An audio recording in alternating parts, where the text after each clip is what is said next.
Thank you. One human family living on one organism. Yet man is embroiled in a war against himself. Unfortunately, this blatant truth hasn't yet been realized by the vast majority of humans living on Earth. The war against ISIS, Russia, and now laughably Venezuela are dominating headlines in the latest front of the information war, but a far more deadly war is being waged against the organism that we all share. We face the most severe environmental crises in the history of this planet. Deforestation is at a rate of 36 football fields per minute. Floating trash islands the size of Texas across the Pacific, and half the world's species has been wiped out in the last 40 years because of habitat loss and pollution.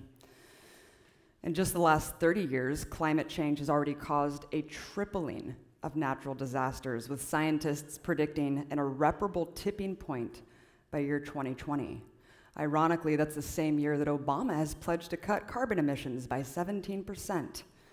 17%, wow. Well, how can climate change solutions be taken seriously without a massive overhaul of the agricultural industry, without a complete termination of the military-industrial complex? The Pentagon is the biggest polluting institution in the world and is exempt from all international climate treaties. Good job, guys. The climate change disinformation campaign has gotten to a point of such absurdity that Texas's State Environmental Protection Department, has banned the use of the terms climate change and sustainability in all reports and emails. That's the point we're at now. It's an issue that should supersede politics, but a corporate-controlled press run by oil and gas won't dare undermine its sponsors. And the establishment showcases an alternate reality. Media hysteria abounds about missing planes and Iran's non-existent nukes, yet there's an eerie calm about the issues that most severely impact us and what we can do to fix them. Of course, the population remains dumbed down, complacent, and willfully blind. Maybe the CEOs, lobbyists, and politicians are short-sighted because they're all building their own Elysium and they don't give a fuck if we all die. But the majority of them are inevitably just changing deck chairs on the Titanic, and they know it. Deep down, everyone knows the truth. Every last vestige of this precious planet is being pillaged without consequence. Endless consumption and unfettered capitalism will not and cannot last. And every single empire falls. That's just a matter of time. The system blatantly protects the bottom line, resists any substantial change with military force and police aggression to keep the old guard. The elites at the helm will never capitulate their security for the good of humanity. And I don't know about you, but once a system doesn't work for 99.999% of us, might be time for a new one.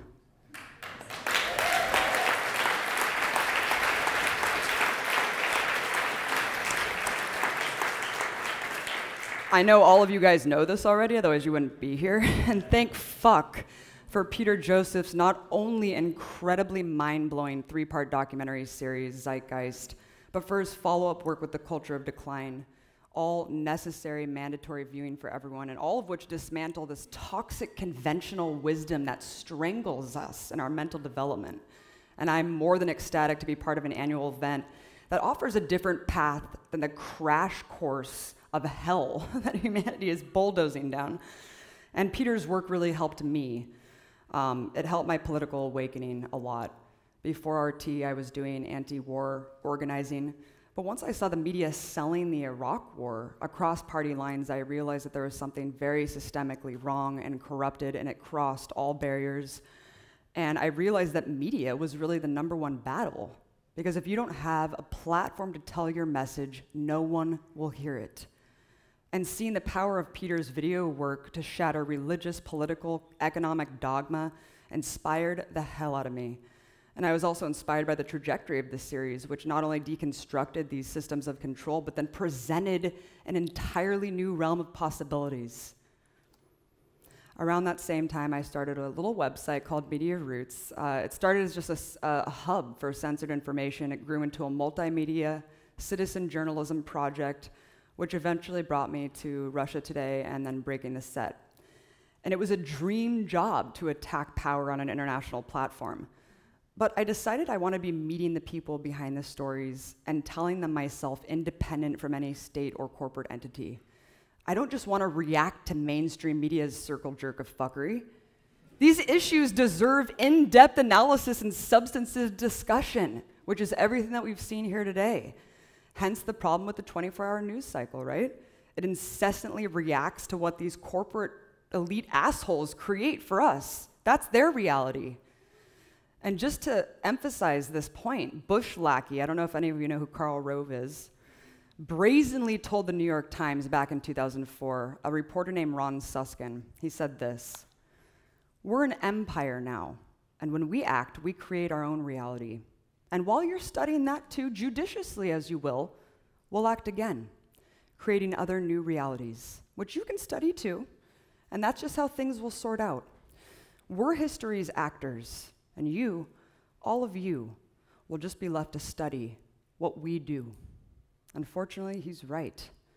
Reality is dictated by an out-of-touch, warmongering elite that doesn't apply to the reality that 99.9% of us live every day. And it's only able to sustain on fear and war. And there's nothing the establishment fears more than a populace not living in fear. People are disillusioned, of course. They've been called crazy. They've been called conspiracy theorists for wanting more than two parties in America, for questioning ludicrous, paradoxical foreign policy. They also want sustainable energy. 3/4 of Americans want to transfer to wind. 71% want to transfer to solar and wind, according to Gallup in 2013. I'm not sitting up here saying I have all the answers, and I don't think anyone out here claims to. But a technological, resource-based economy is the most thought-provoking and groundbreaking solution I've seen to the crisis of civilization that we face. And there's an extensive roadmap on how to get there. We don't have to wait for anyone but ourselves to start implementing the ideals either, because we are all agents of change, we are all vessels of truth, and we can push our communities towards seismic, sustainable shifts in the way we live right now. Other countries already have a different approach. I recently had the chance to visit Cuba, and not only does the country have a complete organics renaissance, but there aren't commercials telling you what a worthless piece of shit you are. And also, there's no corporate chains that have eviscerated local culture. But most spectacularly is Cuba's medical internationalism. It sent the world's largest contingent of doctors. 66 different countries have healthcare professionals operating it right now. It has a medical school that trains people for free to become doctors. Of course, this wasn't out of altruism. The long-imposed economic blockade on Cuba has forced it to become self-sufficient and fiercely community-oriented. Clearly, the country is far from perfect, and I'm not saying that communism, obviously, I know that that's not the way to go. We've seen it fail time and again. But the obvious takeaway remains the tremendous amount of good that can be done with such little resources. I mean, if this is what an economically crippled nation can do, what can the richest country in the world do with the resources that we have if people came first? Of course, every government that's tried to incorporate different economic models gets systematically crushed. USAID is out there around the world subverting every sort of alternative with covert spending for regime change. In Cuba, still, despite the normalization process, they're spending $20 million a year on the ground. 56 years after the Cold War, and America can't let a small socialist nation live in peace. It's fucking unbelievable. In Venezuela, Obama just announced it's an extraordinary security threat to America. He has, quote, deep concerns about its human rights abuses. Yet America's staunchest ally, Saudi Arabia, summarily executes people by sword, public floggings of bloggers in public squares. It's quite astounding. Of course, these issues are deep-rooted and they're deeply interconnected. This is about hegemony, and the clutches of global capitalism will not give up easily. The system can't afford alternatives, and we've seen how far it will go with no remorse. It's a machine that runs on death and destruction, having institutionalized structural violence that kills millions of our brothers and sisters every day around the world. And we can't sit idly by and be passive actors watching this happen. No one has to go without water in Detroit or freeze to death in bombed out Gaza because we have the resources to provide everyone. Would you let your mother or brother starve to death in the streets? No, because we belong to the commons and the commons belongs to us. The revolution of values is an extension of empathy and understanding, compassion, humility, globally. It means the shattering of the illusion of me as separate from you, as us as separate from the dirt under our concrete jungle. It comes with expanding consciousness, media literacy, critical thinking, and sharing this information. And most importantly, it's about being the change, building the alternatives ourselves. That's why I believe that this movement is unstoppable, and the ideas it spawned will create the reality, our reality of a sustainable future, because if we don't do something drastic, we'll just become casualties in the war being waged against us and every living thing on this planet, on this pale blue dot. As Carl Sagan said, in our obscurity and all of this vastness, there is no hint that help will come from elsewhere to save us from ourselves. Thanks.